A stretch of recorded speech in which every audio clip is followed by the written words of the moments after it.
Hi, my name is Peter Lee, and today I'll be talking about Lab 3. So let's start off with the introduction. The purpose of the experiment was to find the distance dependence of the magnetic field. We basically downloaded an app, measured the magnetic field felt by a strong magnet at multiple distances and at multiple strengths, and we recorded these observations. Finally, the result that I found was that the magnetic force is inversely proportional to the cube of distance, and my magnet's mu is about 2.503 according to my code. And to the right, I have a diagram of a magnet to just kind of demonstrate what the field lines of the magnet would look like. So this was the lab setup that we had. We had a phone, we had a ruler, and we had a magnet. So we placed the magnet at multiple distances away from our phone's magnetic sensors and aligned it such that the Earth's magnetic field would not disturb or impact our readings. We then recorded the fields with our phone sensor, as well as the distance with a ruler for the future. We later recorded these results in a spreadsheet. So, one of the core concepts that we really focused and emphasized was the relation between the magnetic field and the distance. So, the magnetic field we know is related to some constant k multiplied by the distance r to some power. And in order to find that power, we can take the natural log of both the left and right side to derive this relationship where natural log b equals natural log k plus n times natural log r.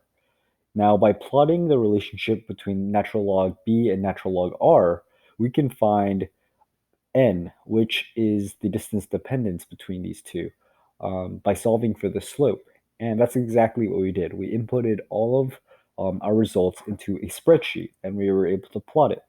What I found was that r, the slope, is equal to about -3, which means that b equals kr to the -3, which means that it's inversely proportional to the distance cubed.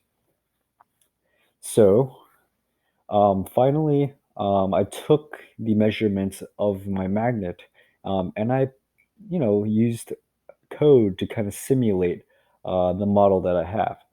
So, we were given this formula for magnetic field, mu naught over 4 pi times 1 over r cubed times 3 mu dot r hat times r hat minus mu is our magnetic field. So in order to find my magnet's mu, what I did was I inputted a random mu value.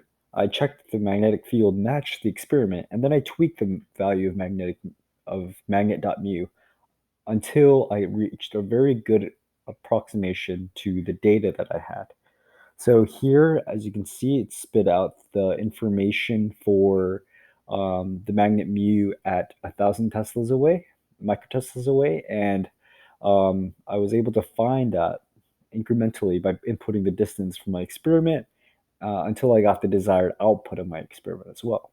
So the result was that the magnet.mu was about 2.503.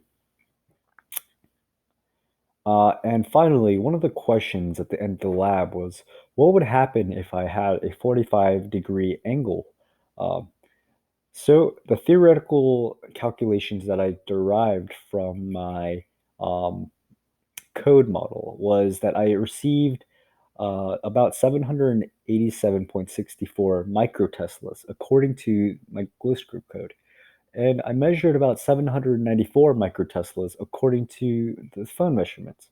Both were very near each other, which means that my code model was a very good approximation of the real results that I was able to measure. So, yeah, thank you so much.